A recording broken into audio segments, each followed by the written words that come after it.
السلام عليكم ويسعد مساكم صباحكم كل أوقاتكم يا رب. هذا الفيديو لكل ولد وراح أقول له هذه دمشق يا ولد. وأنا ليش عم أقول يا ولد؟ لأنه الولد يهدي بما لا يفهم ولا يعلم. يا ولد، دمشق خط أحمر يا ولد. الشام شام شريف يا ولد. العثمانيين حكموا 400 و450 سنة. دمشق سوريا أجمع كاملة. طلعوا بس بجملة صغيرة هيك قالوا الشام شريف 450 سنة. عرفوا هن شو هن أهل دمشق وأهل الشام. يا ولد، إذا بدك تمدح الشام ودمشق رح تضل هالقدك، لأنك ما حتوصل اللي بتستحقه الشام ودمشق يا ولد. وإذا بدك تحكي على أهل دمشق وأهل الشام تصير هالقد قدك حسالة يا ولد. دمشق والشام، دمشق حملة اسمين، دمشق والشام. الشام هي 4 دول: سوريا، الأردن، فلسطين، لبنان. بس لما بتقول الشام لحالك بتعرف دمشق يا ولد. دمشق الأمويين يا من تدعي أنك من الثوار الأمويين يا ولد. دمشق عاصمة الأمويين يا ولد، اللي حكموا 90 سنة. قمة الحضارة كانت في ذيك الأيام، عاصمتهم كانت دمشق. ثاني أكبر خلافة إسلامية على مدى التاريخ يا ولد. هذه دمشق يا ولد.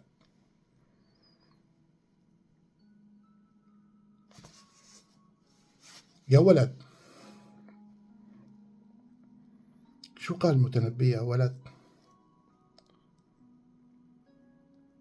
ما ضر مجد الشام يوما، ما ضر مجد الشام يوما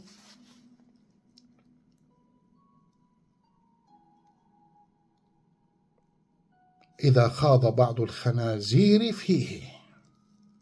يا ولد، هذه دمشق يا ولد. شيوخ وشعراء، الشعراء تغنوا في دمشق يا ولد، وبأهل دمشق يا ولد. والشيوخ قالوا خيرة الله في أرضه دمشق يا ولد. اخرس يا ولد، اصمت يا ولد. ما راح اسمح لك تحكي على دمشق يا ولد، ولأني دمشقي يا ولد مشانك انت كمان يا ولد. هي عاصمتك، عاصمتك دمشق. لازم تفتخر انه عاصمتك دمشق. عم تيجي تنحرق، تنحر قلبك بايدك وتكسر ايديك ورجليك وتقلع عيونك يا ولد. اصحى يا ولد. الشام جوهرة يا ولد، قد ما حبيت توسخها وترمي عليها شيء، مسحة صغيرة بترجع جوهرة يا ولد. الله أكرمني وفضل علي إني خلقني دمشقي ومن دمشق يا ولد. وهذا ما بينتقص من بقية المحافظات. أنا بكبر بالمحافظات السورية، الشعب السوري كله يا ولد. أنا شفت مرة مقطع 2 تصرفوا تصرف ما عجبني. لا، أنا دمشقي، بعتز بدمشقيتي، وبرجع بقول لا ينتقص شيء من احترامي من أي محافظة. بس شوفوا غيرة ابن الشام، واحد من درعا معروف هو بس ما بدي أذكر اسمه، انتقد الشيخ أحمد عرعور لما تبرع ب 2 مليون 3 مليون دولار، الله أعلم ما بعرف. والشيخ أحمد العرعور، الشيخ عدنان العرعور من مدينة حماة. طلع شخص من حماة قال له دير بالك من أهل حماه، دير بالك على درعا، ما بتعرف مين هن أهل حماه. أنا عملت هيك. شو هالتهديد هذا؟ يا ولد، يا أولاد، أنتوا الاثنين يا أولاد،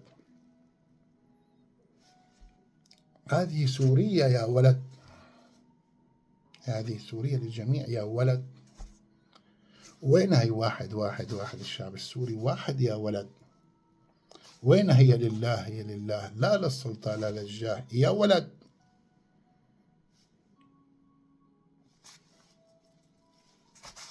نطفت البلد من عصابات الأسد،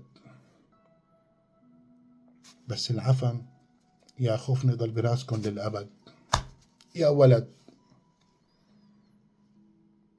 عقلكم بده تنظيف من أفكار البعث يا ولد. تقول عن أهل الشام ما عملوا شيء وما سووا شيء.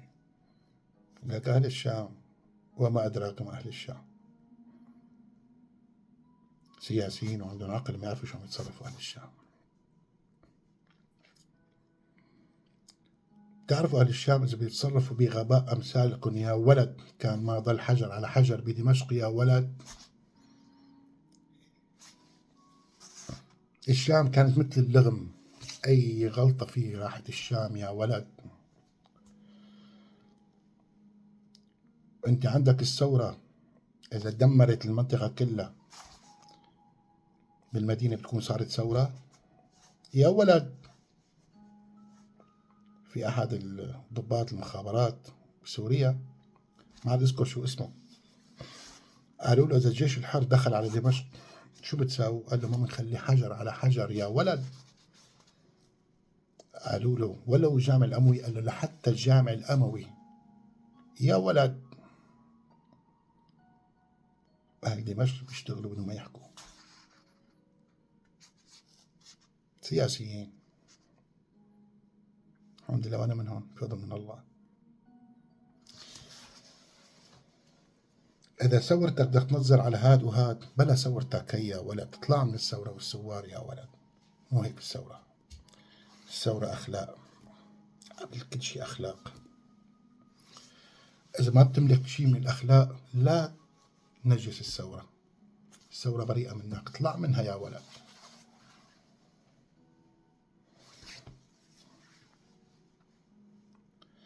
وين هي؟ وين هي؟ حديث النبي عليه الصلاة والسلام لما قال لا يؤمن أحدكم حتى يحب لأخيه ما يحب لنفسه. وين هي يا ولد؟ والله بدك 100 سنة لتوصل لهيك. شلون بيفكروا أهل دمشق يا ولد؟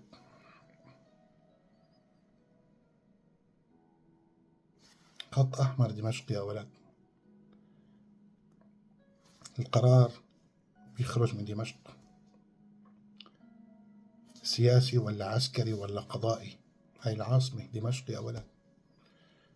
ما تحررت سوريا لحتى سقطت دمشق من عصابات الأسد يا ولد.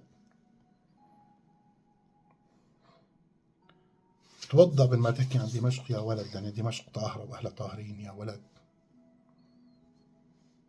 برجع بقول والنعم من كل سوريا وأهل سوريا. أنا إذا بحكي على سوريا كأني حكيت على حالي من أي محافظة كان.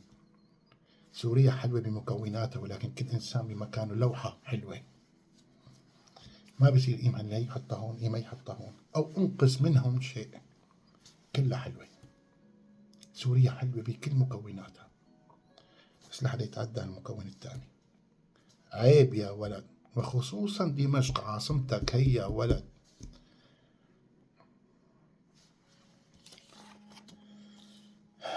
إيليا أبو ماضي شو قال عنك يا جاهل يا ولد؟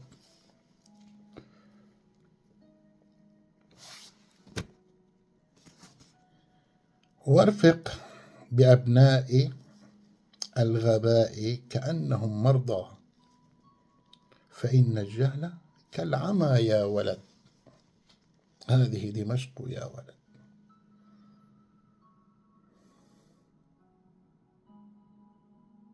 حافظ على عاصمتك يا ولد، حافظ على انتمائك يا ولد.